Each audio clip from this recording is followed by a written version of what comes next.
যাদের 2002 সালে নাম নাই ভোটার লিস্টে, যাদের বাবা মায়ের, তাদেরকে প্রমাণ দিতে হবে আমি ভারতের নাগরিক। এই ভয়ে আপনি ছুটে বেড়াচ্ছেন, এই ভয়ে কিছু লোক বিষ খেয়ে আত্মহত্যা করছে, এই ভয়ে কোনো মানুষ গলায় দড়ি দিচ্ছে যে আমাকে দেশ থেকে তাড়িয়ে দিবে। ইমানদারির সঙ্গে বলুন, কবরের জন্য একবার চিন্তা করেছেন কবরে আমার সওয়াল জবাবটা কি হবে? আমরা করি না। কিন্তু আল্লাহর কসম করে বলছি, আপনাকে যদি ভারত সরকার তাড়িয়ে দেয়, নাগরিকত্ব প্রমাণ না হয়, আপনাকে পার করে দিল পদ্মা, চলে যাও বাংলাদেশে। আপনি সেই দেশে গিয়ে, সেই দেশ যদি আপনাকে রেখেও দেয়, ঘর বাড়ি না থাকে, আপনি ভিক্ষা করে খেতে পারবেন না? পারবেন না? কথা বলে। আচ্ছা, বড় লোকরা খেতে পায়, ভিখারিরা খেতে পায় না? কথা বলে না? সকলে বলুন রুজির মালিক কে? আরো জোরে বলুন কে? আল্লাহ। এটা যাদের বিশ্বাস নেই, ফজরের নামাজ পড়ে পৃথিবীতে আল্লাহর যতগুলো মাখলুক আছে, সৃষ্টি আছে, জানদার আছে, একমাত্র মানুষই এমন একটা মাখলুক যাকে ইনকাম করে আর পরিশ্রম করে খেতে হয়, পেট ভরাতে হয়, ঠিক কিনা? বাকি যত মাখলুক আছে কেউ কি পরিশ্রম করতে হয় না, আল্লাহ বিনা পরিশ্রমে কি দেয়? রুজি দান করে। বলে সুবহানাল্লাহ। আপনাকে শ্রেষ্ঠ এমনি করেনি, আল্লাহ যেমন দামি খাবার, ভালো খাবারটা মানুষকে দিয়েছে, উত্তম সৃষ্টি করেছে, তেমনি উত্তম পন্থাও দিয়েছে, তোমাদেরকে ইনকাম করে রান্না করে খেতে হবে। আচ্ছা, সকালবেলায় ভাতটা পচে গেলে আমরা আর খাই? কাকে দিই? ছাগল, গরু, হাঁস, মুরগি, কাক, পাখি, তারা খায় না? খায় না? তাদের জন্য সেটা উপকারী। কিন্তু আল্লাহ এমন একটা সেন্সার মানুষকে বসিয়ে দিয়েছে, না আপনি মুখের কাছে লুকমাটা নিয়ে যাবেন, নাক বলে দিবে ইয়ে সড় চুকা হ্যায়, মালটা পচে গেছে, এটা আর আমার জন্য প্রযোজ্য নয়। তোমার নাক সাক্ষী দেবে, তোমার ব্রেনকে বলবে, হৃদয়কে বলবে এটা আর খাওয়া চলবে না। আল্লাহ এমন একটা সেন্সার দিয়েছে, জবান এমন একটা সুন্দর জিনিস দিয়েছে আল্লাহ নিয়ামত, সেটার উপরে কেউ যদি চোখ বন্ধ করে নিম পাতা দেয়, তা সে চিনি মনে করবে? তার কে বলে দিবে? চোখ না বলো, তার ব্রেন আর হৃদয় বলে দিবে তোমার জুবানে নিম পাতা দেওয়া হয়েছে, তেতো জিনিস দেওয়া হয়েছে, আর চিনি দিলে বলে দিবে চিনি দেওয়া হয়েছে। আচ্ছা, রসগোল্লা গোল হয় না চ্যাপ্টা হয়? গোল হয়। তো কেউ যদি আপনাকে বলে চোখ বন্ধ করো, আর তোমার মুখে গোল করে মাটি ভরে দেয়, তুমি বুঝতে পারবে না? পারবে না? মাটি বললো না রসগোল্লা, মাটি। রসগোল্লা টেস্ট আলাদা, টেস্টটা কে বলে? চোখ নয়, টেস্ট বলে জুবান। এই জুবানে এমন আল্লাহ সেন্সার বসিয়েছে, দিয়া মাত্র বলে দিবে তুমি মুখেতে কোন জিনিসটা দিয়েছো, এটা প্রযোজ্য না প্রযোজ্য নয়, তোমার পেটের জন্য এটা চলবে না চলবে না, তোমার জুবান তোমাকে সাক্ষী দিয়ে দিয়ে বলে দিবে। আল্লাহ এত বড় নিয়ামত দিয়েছে, তাহলে রুজির মালিক যদি আল্লাহ হয়, এই বিশ্বাস প্রত্যেকটা মুসলমানের রাখা অবশ্যই। এটা একটা ঈমানের অঙ্গ যে রুজির মালিক, সকলে বলুন কে? আল্লাহ। এটা অন্য কেউ নয়। এতগুলো মাখলুককে আল্লাহ রুজি দিচ্ছে, আর আমাদেরকে দিবে না? চলুন, এই ভারতবর্ষে বর্তমানে 30 কোটি মুসলমান আছে। কত বললাম? 30 কোটি। আপনি ভয় খাচ্ছেন এসআইআর এর জন্য? ভয় কেউ খাবো না, জোরে বলুন ইনশাআল্লাহ। আরে ভয় আল্লাহকে খেতে হয়। আমাদের রাজ্যের মুখ্যমন্ত্রী রেসপেক্ট করুন, সম্মান করুন। কেন? ওটা একটা সম্মানী পদ, সম্মানী চেয়ার, আপনি ভোট দিয়ে বসিয়েছেন। কিন্তু ভয় একমাত্র আল্লাহকে খাওয়া যায়, যে আপনাকে সৃষ্টি করেছে, যার আপনার জানটা যার কবজায় আছে।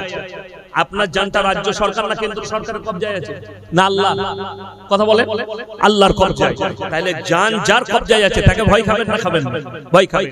বাকি আপনি প্রধানমন্ত্রীকে রেসপেক্ট করুন, চেয়ারটার দাম আছে, রেসপেক্ট করুন, সম্মান করুন। ভয় আল্লাহকে খেতে হবে। আপনাকে বলছে তাড়িয়ে দেবো, আরে তুমি আমাকে দেশ থেকে তাড়াবে, দুনিয়া থেকে তো তাড়াতে পারবে না। আর দুনিয়া থেকে তাড়িয়ে দিলেও কোরআনে আছে, ওয়ামাল হায়াতুদ দুনিয়া ইল্লা মাতাউল গুরুর। এই আয়াতটা যদি মুসলমানরা হৃদয়ে গেঁথে রাখে, আর তাফসীর যদি গেঁথে রাখে, মুসলমানদের আর দুনিয়াতে কেউ কি ভয় লাগবে না? জোরে বলুন সুবহানাল্লাহ। এর তাফসীর কি আছে? হে আমার নবী বলে দাও, এই পৃথিবীর জীবনটা, দুনিয়াটা তোমাদের জন্য সম্পূর্ণ ধোঁকা। ধোঁকা। আপনার ছেলে, বিবি, সম্পদ, মাল, গাড়ি সবকিছু আপনার, আপনি এখন বেঁচে আছেন, আপনাকে লোকে বলছে চাচা কোটিপতি, বলে না বলে না, চাচার কোটি টাকার মালিক আছে। আচ্ছা, আপনি মরে গেলে কোটি টাকার মালিক বলবে না, বলবে লাশটা ধরে সরা, লাশটা ধরে সরা। সেই কোটি টাকাটা ভাগ হবে আপনার সন্তানদের, আপনার আর কিছুই রইল না। আচ্ছা, মুর্শিদাবাদে এরকম কোটিপতি দেখেছেন যে মরে যাওয়ার পর সব টাকাগুলো কবরে লিগেই যায়? কারো বেটা বেটি বিয়ে আসবে না।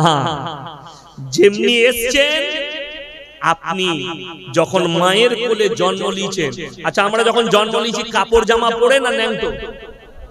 ন্যাংটো অবস্থায়। কে কাপড় পরিয়েছে তুমি নিজেও জানো না, তোমার জ্ঞান ছিল না।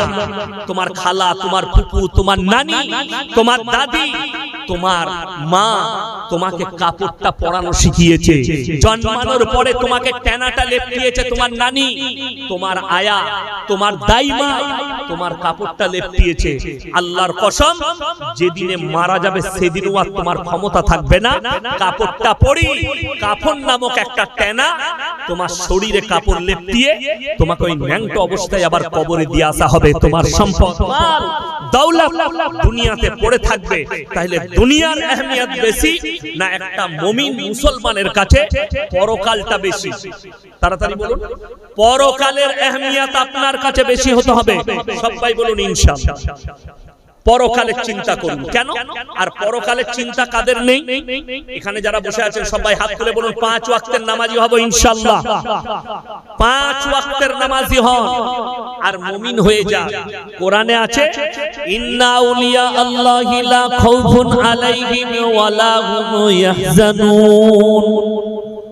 এই আয়াতের অপব্যাখ্যা করে আমাদের দেশের কিছু জিলাপি হুজুর, কিছু গুটকাখোর, কিছু সিন্নিখোর। এটার ব্যাখ্যা করছে আউলিয়া মানে হচ্ছে পীর ওলিরা। এই ব্যাখ্যা করে কিছু সাধারণ মুসলমানের ব্রেনকে নষ্ট করে দিচ্ছে। কিন্তু এর অরিজিনাল ব্যাখ্যা হচ্ছে আউলিয়া মানে হচ্ছে আল্লাহর বন্ধু। আল্লাহর বন্ধুটা ইয়াসিন হতে পারে, একটা সাধারণ স্কুল মাস্টার হতে পারে, একজন হাজী সাহেব হতে পারে, একটা সাধারণ যুবক হতে পারে। কিসের দ্বারা? আচ্ছা বলুন তো, যদি এই আমি ইয়াসিন নামাজ পড়ি, রোজা রাখি, মৌলবি বায়ান করছি, আমি আল্লাহর বন্ধু আর আপনারা আল্লাহর দুশমন? কথা বলে না? সাধারণ মুসলমানরা আল্লাহর দুশমন না। মুমিন যে হবে এবং আল্লাহর ইবাদতের উপরে টিকে থাকবে, রাসূলের আখলাকের উপরে, তারাই হচ্ছে আল্লাহর বন্ধু। আর আল্লাহ কোরআনে বললেন যারা আমার বন্ধু হবে তাদের দুনিয়া এবং কবর এবং আখিরাত কোনো জায়গায় কোনো ভয়ের কারণ নাই। জোরে বলুন সুবহানাল্লাহ। আপনার ভয় কোথাও নেই। দুনিয়া, কবর, পরকাল, কিয়ামতের দিন, ভয় কোথাও নাই। কারা? আউলিয়ারা, যারা আল্লাহর বন্ধু হবে। আমার ভাই চলুন, 30 কোটি মুসলমান নাই কেন? তার দলিল, তার প্রমাণ আমি এখানে দিব। সারগাছিটা কোন থানা পড়ছে? বেলডাঙ্গা থানা। আরে মাশাআল্লাহ, সারগাছি। আমি তো সর্বপ্রথম দোয়া দেব, এত বড় ইদারা, এত বড় মাদ্রাসা, মরহুম মুফতি সাহেব চলে গেছেন, আল্লাহ উনাকে জান্নাতি করুন। আমাকে বেটার মতো ভালোবাসতেন এবং অনেক মেহনত করেছেন। আর বর্তমানে এই মাদ্রাসার সেক্রেটারি, কেসিয়ার যারা জিম্মেদারি নিয়েছেন, আমি বলবো আল্লাহ আপনাদেরকে ভালোবেসে জিম্মেদারি দিয়েছে এবং এখান থেকে ইলম ছড়াচ্ছে। আমি কিছু ফজিলত বলবো, তার আগে বলে নিই, এই বেলডাঙ্গা থানায় আপনারা ইমানদারির সঙ্গে বলবেন, বুকে হাত রেখে বলবেন, ইসলামী শরীয়তে সুদ খাওয়া হারাম না হালাল? জোরে বলুন হারাম। এটা সকল মুসলমান জানে। এরপর তাহলে বেলডাঙ্গা থানায় এত মাদ্রাসা, এত মসজিদ, এত আলেম উলামা, এত খিদমত, মুসলমানরা এত দান করে, তাহলে বেলডাঙ্গা থানায় একটাও সুদখোর নাই মুসলমানদের? এরপর কি জানেন তো, এই হক কথা বললি আমি বলে চলে যাব, সকালবেলায় সারগাছি বাজারে চায়ের দোকানে দেখবেন ওই সুদখোর মালকটা আমাকে গাল দেয়।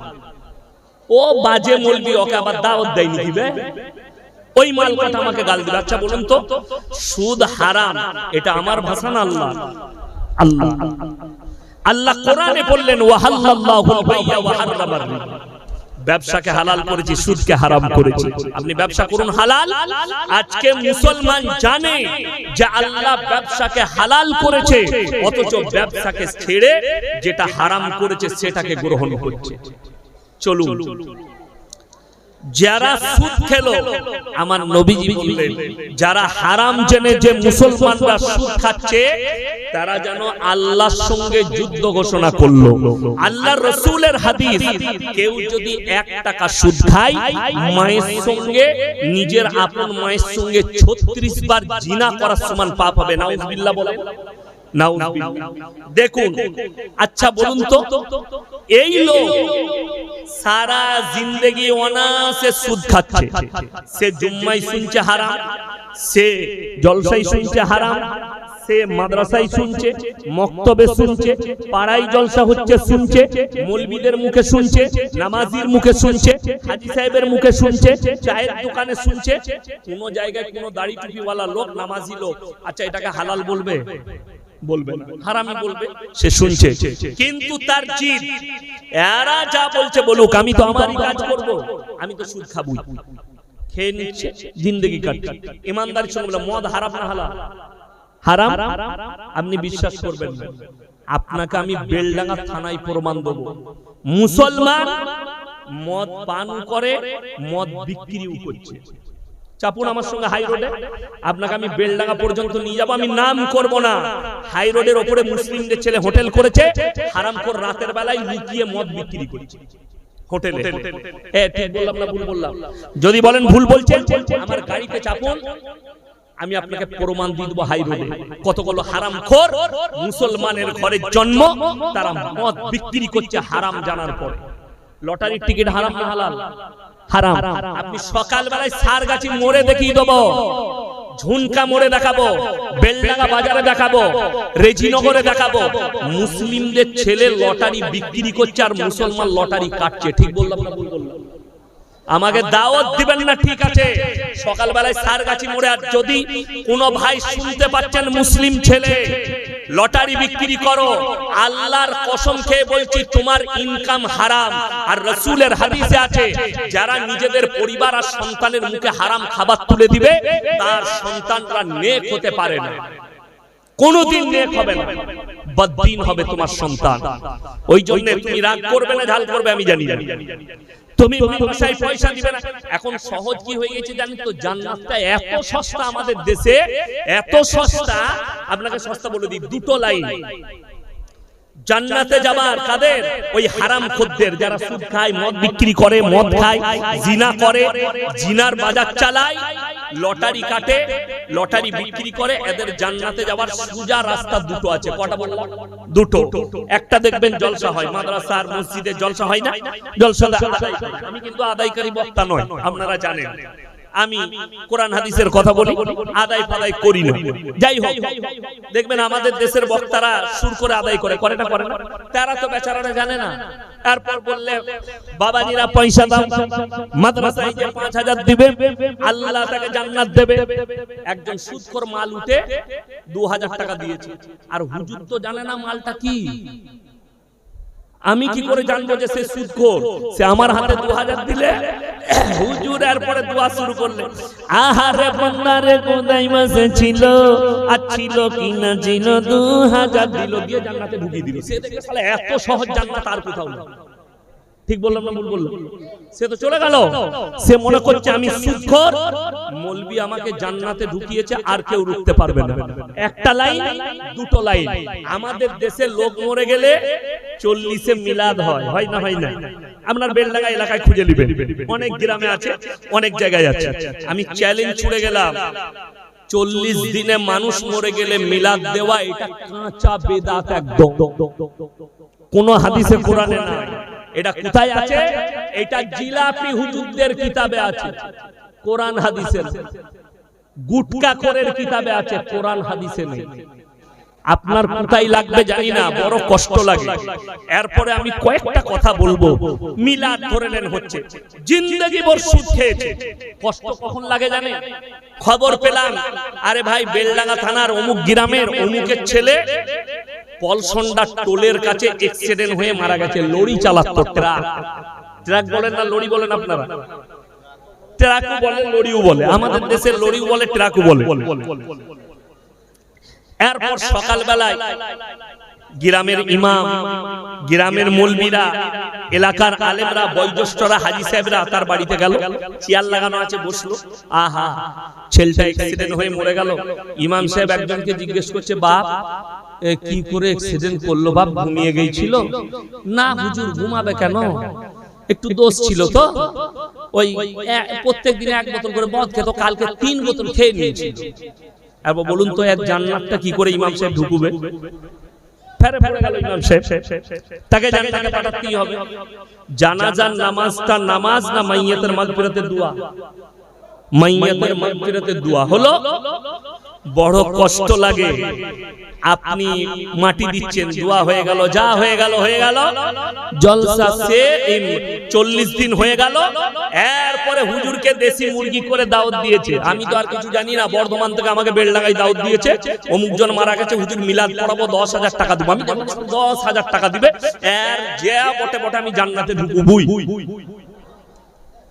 আমি গেলাম, এরপর আমি ঝেড়ে দোয়া করলাম, আল্লাহ তুমি জান্নাতুল ফিরদৌস দান করো, শহীদের মর্তবা দাও। দোয়া হয়ে গেল। আমি যখন বাড়ি আসছি, গাড়িতে চাপবো, গ্রামের একজন চাচা হাজী সাহেব নামাজ পড়ে আমার কাছে এলো, হুজুর একটু কথা ছিল কানে কানে। আমি বলুন। গাড়ির কাছে এসে আমার কানে কানে বলছে, হুজুর আপনি তো জান্নাতে ঢুকালেন, ও তো 3 বোতল মদ খেয়ে মারা গেল। আমরা তোবা কাকে ঢুকালাম? আপনি ভেবে দেখুন, আমরা ঢুকিয়ে দিচ্ছি। আমি যাত্রার দলিল দেব না, আমার বাপের দলিল দেব না, আর বাপ দাদুর গল্প বলবো না। আজকে সমাজটা শেষ হলো। আজকে আমাদের সমাজ শেষ হয়েছে এক ধরনের ভণ্ড হুজুরদের দ্বারা, জিলাপি হুজুরদের দ্বারা। গল্প গুজব, পীরের গল্প, বাপের গল্প, দাদুর গল্প, অমুকের গল্প, অমুক পীর শেষ করে দিলে সমাজটা। এরা পীরতন্ত্র করে শেষ করে দিলে। কষ্টের বিষয় ওইটাই। আমার মোবাইলে রেকর্ডিং আছে, একটা ইউপির বক্তা বক্তব্য দিচ্ছে, সমাজ ধ্বংস হয়ে যাবে তাদের বক্তব্য শুনলে। এমন বক্তব্য দিচ্ছে, যে বক্তব্য, যে ধরনের আকীদা, যে ধরনের কাজ নবীজির জীবনীতেও ছিল না। নবীজির জীবনীতেও কি? কাবা ঘর কার ঘর? সকলে বলুন। আল্লাহর ঘর। আচ্ছা, কোনদিন শুনেছেন নবীজি যখন মদিনায় ছিলেন কাবা ঘর নবীজির কাছে চলে গেছে? কথা বলে না। এখানে এতগুলো আলেম আছে, মুহাদ্দিস আছে, বুখারী পড়ানেওয়ালা মুফতি আছে, কেউ যদি একটা দলিল দেয়, কোন যদি জাল হাদিসের দলিল দেয় যে হ্যাঁ কাবা ঘরটা চলে নবীজির কাছে গিয়েছিল, কিন্তু জিলাপি হুজুর বয়ান করছে, বাবাজিরা বড় পীর আব্দুল কাদের জিলানী কাবা ঘর তাওয়াফ করতে যেতেন না, কিন্তু কাবা ঘর তার ঘরে আসতো তাওয়াফ করতে। বলুন নাউজুবিল্লাহ। এত বড় খারাপ আকীদা যে বড় পীর কোনদিন যায়নি কাবা ঘর তাওয়াফ করতে, কাবা ঘর তার ঘরে চলে আসতো তার তাওয়াফ করতে। এত বড় মিথ্যা কথা, এত বড় মিথ্যা অপবাদ কার নামে? আব্দুল কাদের জিলানী রহমতুল্লাহ আলাইহির নামে। সে তো কবরে শুয়ে শুয়ে ভাববে যে এই হারামখোররা আমার নামে কতগুলো মিথ্যা বলবে। দুঃখ এইটাই, এই সমাজ শেষ। সারা জিন্দেগি সুদ খেলো, সারা জিন্দেগি সুদের উপরে জীবন কাটালো, অথচ আল্লাহ বললেন যারা জেনে শুনে সুদ খায় তারা যেন আল্লাহর সঙ্গে এবং রাসূলের সঙ্গে যুদ্ধ ঘোষণা করলো। যে লোকটা রাসূল আর আল্লাহর সঙ্গে যুদ্ধ ঘোষণা করেছে, এই লোকটা মুসলমান হতে পারে বাবা? পারে না। চলুন, সেই লোক মারা যাচ্ছে সুদখোর, মরে যাওয়ার পরে তার জানাজা হচ্ছে, সব হচ্ছে। আমরা মৌলবীরা তাদেরকে দোয়া করে জান্নাতেও পাঠিয়ে দিচ্ছি, দুঃখটা হচ্ছে আপনি বলবেন দলিল দেন, আপনাকে দলিলে ঢেকে দেব। যদি তোমার বাপ হারাম জানার পরে জিদ করে করে মদ আর সুদ খেয়ে জীবন কাটায়, জিদ করে যদি জীবনটা সুদের উপরে কাটায়, মৌলবীর কথা মানি না, কোরআন হাদিস মানি না, আর যদি মারা যায় তাকে যদি দোয়া করে হুজুররা জান্নাতে পাঠায়, তোমার হুজুরকে জিজ্ঞেস করো নবীজি সাল্লাল্লাহু আলাইহি সাল্লামের চাচা যান কি অপরাধ করেছিল? নবীজির চাচা যান কলমা পড়তে পারেন, বড় কষ্টের নবীজির কাছে খবর এলো, ইয়া রাসূলুল্লাহ আপনার চাচা যান মরণাপন্ন অবস্থায় আছে, মারা যাবেন এমন অবস্থায় আছে। নবীজি ছুটলেন কার কাছে? চাচার কাছে। চাচার হাতটা টিপে ধরলেন, চাচা আমি মুহাম্মদ তোমার ভাইপো, আল্লাহর নবী, একবার খালি কলমাটা পড়ে নাও, আমি আল্লাহর কাছে তোমার জন্য কেঁদে কেঁদে ক্ষমা চেয়ে নিই। চাচার উত্তর কি এসেছে জানেন? আমি বার্ধক্যে কলমা পড়লে লোকে বলবে মৃত্যু ভয়ে কলমা পড়েছে, আমি কলমা পড়তে পারবো না। আমার আল্লাহ নবীজির কাছে আয়াত পাঠিয়েছেন, ওই জন্য প্রথমেই বললাম হিদায়াতের মালিককে আল্লাহ। নবীজি নিজের চাচাকে কলমা পড়াতে পারেন, আল্লাহ উত্তর দিলেন, ইন্নাকা লা তাহদি মান আহবাবতা ওয়ালাকিন্নাল্লাহা ইয়াহদি মান ইয়াশা।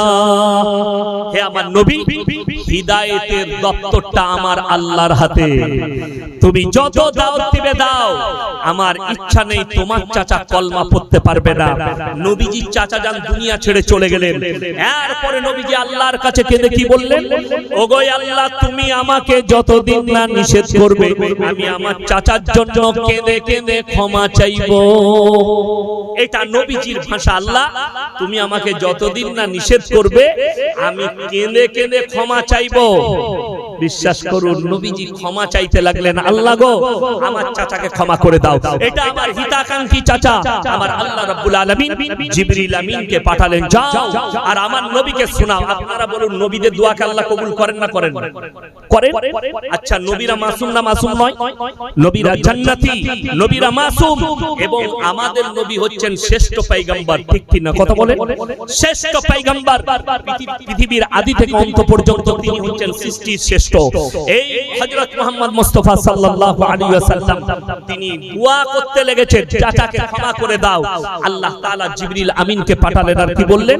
মা কানা লিন নাবিয়্যি ওয়াল্লাযীনা আমানু আইয়াস্তাগফিরু লিল মুশরিকিন ওয়ালাউ কানু উলি কুরবা। হে আমার নবী, শুনে নাও, যারা মুশরিক হয়ে, বেঈমান কাফের হয়ে, বদ্দিন হয়ে মারা গেছে, তাদের জন্য দোয়া করতে পাবে না, যদিও তারা তোমাদের নিকটতম আত্মীয় হয়। নবীজিকে আল্লাহ নিষেধ করলেন, আর দোয়া করতে পাবে না, তোমার নিকট আত্মীয় হলেও মুশরিক হয়ে মারা গেছে, বদ্দিন হয়ে মারা গেছে, দুনিয়া থেকে চলে গেছে। অবাক করা তথ্য দিচ্ছি, কেন বললাম?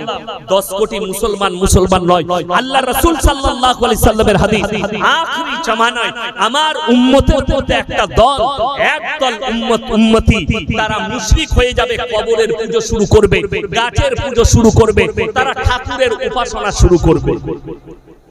আপনি বলবেন, হুজুর কই এখন ঠাকুরের উপাসনা? আরে আপনার মুর্শিদাবাদে দলিল দেবো, বীরভূমে দলিল দেবো, আপনার বীরভূমে দলিল দেবো, বর্তমানে দেবো। অবাক হবেন, সাধারণ লোক তো দূরের কথা, এখন গানের স্টেজে আমাদের মতো বক্তাকেও দেখতে পাওয়া যাচ্ছে। কে নাম করব? মুর্শিদাবাদ বক্তব্য দেয় সমাজের বুকে, দেখছি গানের স্টেজে নায়িকার পাশে দাঁড়িয়ে আছে, হাত গুটিয়ে। আমরা আল্লাহ হিফাজত করুক। শুধু তাই নয়, বীরভূম ডিস্ট্রিক্টে নামের আগে মুফতি, নামের শেষে পীর, নাম আমি করব। বীরভূম ডিস্ট্রিক্টে এই পদের উনি ব্যক্তি দীপাবলির উৎসবে গিয়ে মানুষকে আশীর্বাদ দিচ্ছে। আপনারা মায়ের আশীর্বাদ নেবেন, মায়ের আশীর্বাদ নিয়ে বাড়ি যাবেন, মায়ের আশীর্বাদে ভালো থাকুক। এই দুটো মৌলবীকে জাতির কাছে ক্ষমা চাইতে হবে, আল্লাহর কাছে ইস্তেগফার করতে হবে। কেন? আল্লাহর কাছে যতগুলো পৃথিবীতে পাপ আছে, নিকৃষ্ট পাপ হচ্ছে শিরকের পাপ। আল্লাহর যে ক্ষমতা, সে ক্ষমতা পৃথিবীতে আর কারুর আছে? আল্লাহর যে ক্ষমতা, আল্লাহ যেটা দিতে পারে, পৃথিবীতে আর কেউ দিতে পারে। এই আকীদা যার থাকবে, সে কাফের, সে মুশরিক, সে মরে যাওয়ার পরে তার জানাজার নামাজ পড়া যাবে না যদি এই আকীদা কেউ নিয়ে আসে। আপনি অবাক হবেন। হবেন, ইসলাম নিয়ে চিন্তা করছেন, আল্লাহর কসম করে বলছি ইসলাম এত উন্নত ধর্ম, এত মডার্ন ধর্ম, আপনি অবাক হবেন। পৃথিবীতে যতগুলো নাস্তিক আছে, তসলিমা নাসরিন নাস্তিক না নাস্তিক নয়, শিক্ষিতরা বলুন নাস্তিক। আসাদ নূর বলে একটা বাংলাদেশের ছেলে আছে, নাস্তিক। এইরকম যতগুলো নাস্তিক আছে পৃথিবীতে, একটা নাস্তিক কেউ দেখেছেন ইসলাম ছাড়া অন্য ধর্মকে গালি দেয়? কথা বলে না? ইসলামকে গালি দিচ্ছে ভারতে বসে কে? তসলিমা নাসরিনের মতো হারামের আওলাদ, হালালের নয়। যদি বলেন আপনার কাছে কি দলিল আছে? যারা শিক্ষিত আছেন, যারা তসলিমা নাসরিনকে ভালোবাসেন, ভালো লেখিকা মনে করেন, স্পষ্টবাদী মনে করেন, সেই শিক্ষিত দিকে অনুরোধ করব তার লেখা বই লজ্জা বইটা পড়ে নেবেন। লজ্জা, সেই লজ্জা বইয়ে নিজে লিখেছে, আমি আমার মাকে আমার চাচার মশারিতে দেখেছি। যার জন্ম যার চাচা দিয়েছে, তার চাচার সঙ্গে তার মা জিনা করে তাকে জন্ম দিয়েছে, সে কি করে হালাল হতে পারে? সে তো নিজে প্রমাণ করেছে আমি হারামের আওলা, আমার চাচার সঙ্গে আমার মায়ের সম্পর্ক ছিল, তাহলে তো সে হারামের আওলা। তাহলে এরপর বলুন, এই লেখিকা নাস্তিক নিজেকে বলছে আমি কোন ধর্ম বিশ্বাসী নয়, তাহলে তোর বাপ যদি সত্যিকারই জন্ম দিয়ে থাকে, তুই যদি হারামের আওলাদ না হস, আমি চ্যালেঞ্জ ছুড়ে বললাম, ইসলাম বাদ দিয়ে ভারতে হিন্দু ধর্ম নিয়ে বলো, বৌদ্ধ ধর্ম নিয়ে বলো, খ্রিস্টান ধর্ম নিয়ে বলো, তোমার পাছায় লাথি মেরে গঙ্গা পার করিয়ে দিবে। ঠিক বললাম না ভুল বললাম? সরকার আর রাখবে তাকে? খালি ইসলামকে গালি দেওয়ার কারণে তাকে দিল্লিতে গার্ড করে রেখে দিয়েছে। আপনার কাছে 2002 এর লিস্টে নাম থাকলে আপনি দেশের নাগরিক নয়। আমি বলবো এসআইআর করে তসলিমা নাসরিনের নামটা একবার দেখিয়ে দাও আছে কিনা। আর গত বছরে আর একটা দামি অনুপ্রবেশকারী আমাদের দেশে ঢুকেছে, বাংলাদেশে। আমি আর নাম করব না, সমাজদারও কে লিয়ে ইশারা কাফি। তার এসআইআর নাম নাই, তাকে কি তাড়াবে না? ইয়াসিনকে তাড়াবার চিন্তা, সাধারণ একটা চাষিবাসীকে চিন্তা, একটা মতুয়া ভাই বাংলাদেশ থেকে এসে আমাদের দেশে মতুয়ারা বাস করছে, তাদের নাম নাই, তাদেরকে তাড়াবার চিন্তা, তাদেরকে ডিটেনশন ক্যাম্পে যেতে হবে। আর সেই দেশের মেহমান করে রেখে দিয়েছো তসলিমা নাসরিন, কেন ডিটেনশন ক্যাম্পে যাবে না? তাকে এখানে তাড়ানো হবে না? তাকে দিল্লিতে জায়গা করে রেখে দিয়েছো, একবার বাংলাদেশে পাঠিয়ে দাও। এসআইআর হলে সবারই জন্য এক না এক নয়, সবারই জন্য। হ্যাঁ, কষ্টটা লাগে। ইসলামকে গালি দেওয়া এত সহজ, আর ইসলামকে গালি দিলে পদ পাওয়া যাবে। ইসলামকে প্রতিনিয়ত কয়েকটা হারামের আওলাদ গালি দিয়ে যাচ্ছে, কিন্তু আল্লাহর কসম ইসলামে কোনো ফারাক আসবে না। অনেক জনের মনে মনে চিন্তা হয়, যাদের ঈমান কমজোর, কোরআন মনে হয় মিটে যাবে, ইসলাম মনে হয় চলে যাবে, ইসলাম মনে হয় শেষ হয়ে যাবে। তোমার কোরআনের উপরে বিশ্বাস নেই, আমার আল্লাহর উপরে বিশ্বাস নেই। আল্লাহর কসম এই কোরআন অবতীর্ণ হয়েছে, কোরআনের মধ্যে আল্লাহ অলংকার বাজাই রেখেছেন। কি বাজাই রেখেছেন? অলংকার। অলংকার মানে বুঝিয়ে দিই, পানিতে একটু খুলে। আমার ভাই, আমার বন্ধুগণ, অলংকার কি? ভাই পেছনে অনেক ভাই দাঁড়িয়ে আছেন, আমি একবার খালি তাকবীর দেব, সামনের জায়গাগুলো পূরণ করে নেবেন। নারায়ে তাকবীর। এগিয়ে আসুন, তাড়াতাড়ি সামনে জায়গাগুলো পূরণ করেন। উঠে আসুন, নারায়ে তাকবীর। এ তোমরা গরুর মাংস খাও না? আচ্ছা, সে তো মোদি তো বলছে তোরাই খেয়ে দিলি, মুর্শিদাবাদের লোকরা। হ্যাঁ, এগিয়ে আসুন, এগিয়ে আসুন। ভাই অনেক লোক দাঁড়িয়ে আছে, অনেক ভাই, আপনাদের অনুরোধ করছে আপনারা একটু এগিয়ে চলে আসুন, সামনে জায়গাগুলো পূরণ করে।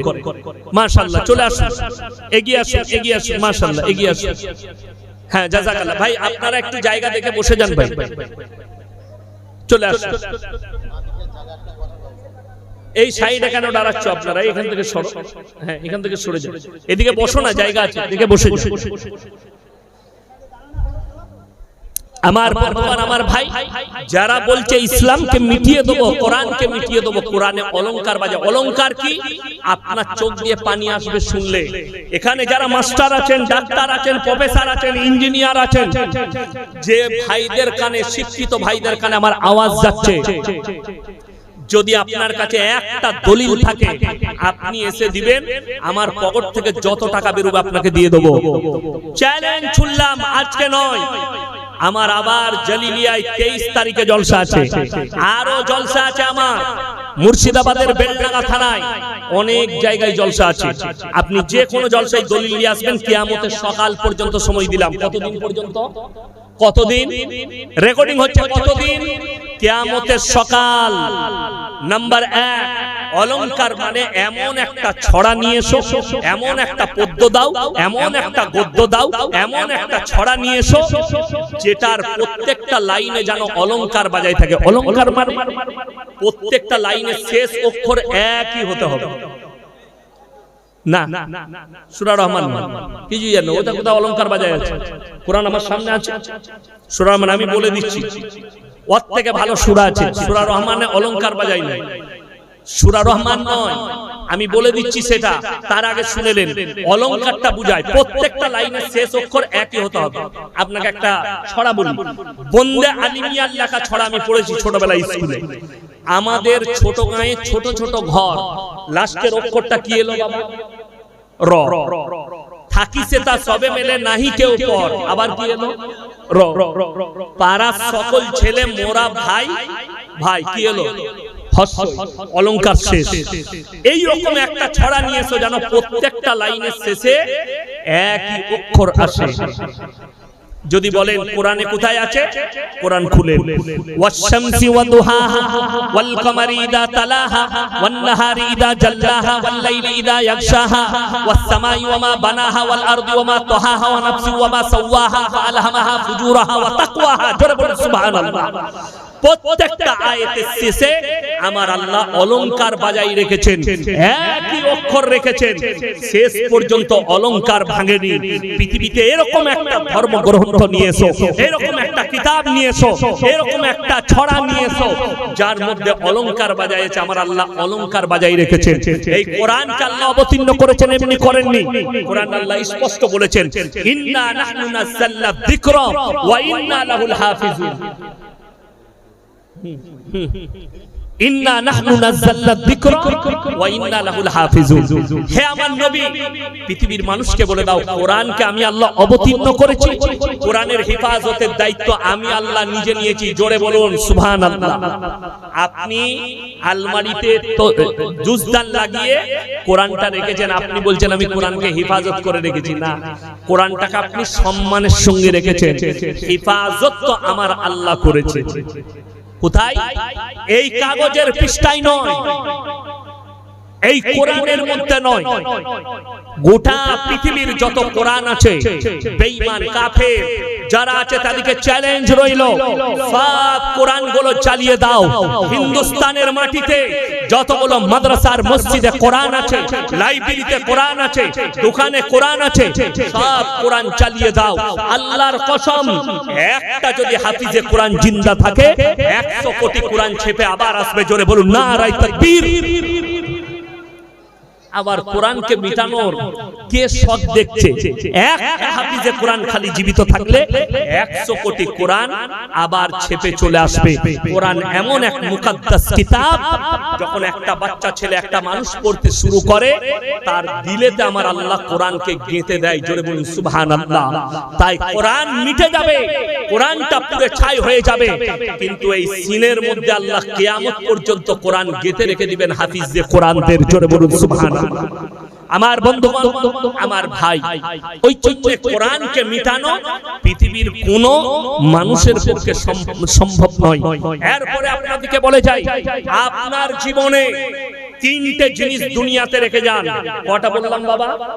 3টে জিনিস যদি আপনি রেখে যেতে পারেন আপনার জীবনে, মাথায় রাখবেন, আপনি চলে যাবেন দুনিয়া থেকে, কবরে শুয়ে শুয়ে আপনি নেকি পেতে থাকবেন। জোরে বলুন সুবহানাল্লাহ। নাম্বার 1, নেক সন্তান। কোন সন্তান বললাম? কেউ যদি পৃথিবীতে একটা নেক সন্তান রেখে গেল, এইটা হচ্ছে তার একটা বড় সাদকা। নেক সন্তান আমি দুনিয়াতে রেখে দিয়েছি, এই নেক সন্তান আমি দুনিয়াতে রেখে চলে যাচ্ছি। আমার বন্ধুগণ, এই নেক সন্তানকে আপনি মরে যাওয়ার পরে আপনার জানাজার নামাজ পড়াতে পারবে, আপনি মরে যাওয়ার পরে আপনার কবর জিয়ারত করবে, আপনার জন্য দান করবে, নামাজের পাটিতে বাপের জন্য চোখের পানি ফেলা চালাবে। আল্লাহ আমার আব্বা তো চলে গেছে, তুমি আমার আব্বাকে জান্নাতি করো, আমার আল্লাহর মাগফিরাত করে দাও। হাদিসে আছে চোখের পানিটা গালে গড়ানোর আগে আমার আল্লাহ তোমার দোয়াকে কবুল করে নেবে। জোরে বলুন সুবহানাল্লাহ। নেক্সট সন্তান ওই জন্য রেখে যান, বেঁচে থাকতে সন্তানকে নামাজের দাওয়াত দেন, তাকে দিনদার করেন। আপনার ছেলে ডাক্তার হোক, মাস্টার হোক, প্রফেসর হোক, ইঞ্জিনিয়ার হোক, নেতা হোক, মন্ত্রী হোক, যা করবেন করেলেন, কিন্তু দিন তার মধ্যে যেন থাকে, নামাজ কম্পালসারি তার মধ্যে যেন থাকে, আল্লাহ এবং রাসূলের উপরে বিশ্বাস, কিয়ামতের দিনের উপরে বিশ্বাস, সে যেন কোরআনের মহব্বতের উপরে টিকে থাকে, আল্লাহর মহব্বতে। নাম্বার 2, সাদকায়ে জারিয়া। কি বললাম? সাদকায়ে জারিয়া। আপনি আপনার জীবনে বেঁচে থাকতে আপনি টাকা দান করলেন, কি দিলেন? পয়সা। কোথায়? কোন মাদ্রাসায়, কোন মসজিদে। কেউ মেয়ের বিয়ে দিতে পারছে না, আপনার প্রতিবেশী খেতে পারছে না, তাকে পয়সা দিলেন, তাকে খাবার দিলেন, সদকা করলেন। আমার গ্রামে মসজিদ হচ্ছে, আমার 10 বস্তা সিমেন্ট, আপনি কবরে চলে যাবেন, শুয়ে শুয়ে কিয়ামতের সকাল পর্যন্ত নেকি পাবেন। মাদ্রাসা, মাদ্রাসায় ইলম শিক্ষা হয়, মাদ্রাসায় আপনার বিল্ডিং এর কাজ হয়, এতিম আর মিসকিনরা খায়, সেখানে যদি আপনার পয়সা থাকে, তার ইলমটা, সেই ইলম যতদিন থাকবে, পৃথিবীতে যতদিন ছড়াবে, এই মাদ্রাসা থেকে, এই বিল্ডিং থেকে আপনি কবরে শুয়ে শুয়ে নেকি পাবেন। আর 3 নম্বর হচ্ছে খায়রুকুম মান তাআল্লামাল কুরআন আল্লামাহু, যারা ইলম হাসিল করে অপরের কাছে পৌঁছায়। এই শিক্ষক যিনি বুখারী পড়াচ্ছেন, যিনি তিরমিজি পড়াচ্ছেন, যিনি আবু দাউদ পড়াচ্ছেন, যারা হাদিসের তালিম দিচ্ছেন, যারা হিফজ করাচ্ছেন, যারা কোরআনের তালিম দিচ্ছেন, নুরানি কায়দা, তাদের কাছ থেকে ইলমটা যত ছড়াবে তারা নেকি পেতে থাকবে। এবং যারা এখানে হিস্সা নিবে, দান করবে, আল্লাহ তাদেরকেও নেকি দান করবেন। আমার বন্ধুগণ, আমার ভাই, 3টে ব্যক্তি যদি জীবনে তোমাদের কাছে হাত পাতে, তাদের হাতকে জীবনে ফিরাবে না। 1 নম্বর হচ্ছে ওয়াআতিদাল কুরবা, তোমার কাছের গরীব যদি তোমার কাছে হাত পেতে দেয়, তার হাতকে জীবনে ফিরিও না। কেন? তোমার কাছে যখন কেউ হাত পাতবে, তুমি দেনেওয়ালা 1 টাকা যদি দিতে পারো, 10 টাকা যদি দিতে পারো, মনে মনে ভাববে, আল্লাহ তুমি আমাকে দেনেওয়ালা বানিয়েছো, আমাকে হাত পাতনেওয়ালা বানাওনি। তার হাতের দিকে তাকিয়ে অনুভব করুন, হৃদয়কে জিজ্ঞেস করুন, হাতটার দিকে তাকিয়ে, যে আল্লাহ আমাকে দেনেওয়ালা বানিয়েছো, তার মতো আমাকে হাত পাতনেওয়ালা বানাওনি। আর আল্লাহর কাছে শুকর আদায় করুন, আল্লাহর কাছে শুকর আদায় করুন। আমার বন্ধুগণ, 2, এতিম আর মিসকিন যদি হাত পাতে, এতিম আর মিসকিন যদি হাত পাতে, তাদের হাতকে ফিরিও না। নাম্বার 3, মুসাফির যদি তোমাদের কাছে হাত পাতে, তাদের হাতকে ফিরিও না। এই 3 জনের দোয়াকে আল্লাহ কবুল করে নেয়। এই মাদ্রাসায় কত এতিম মিসকিন আছে, কত গরিব গুরবো আছে, আপনার জানা নেই। পরে এসে হেড মোল্লার কাছে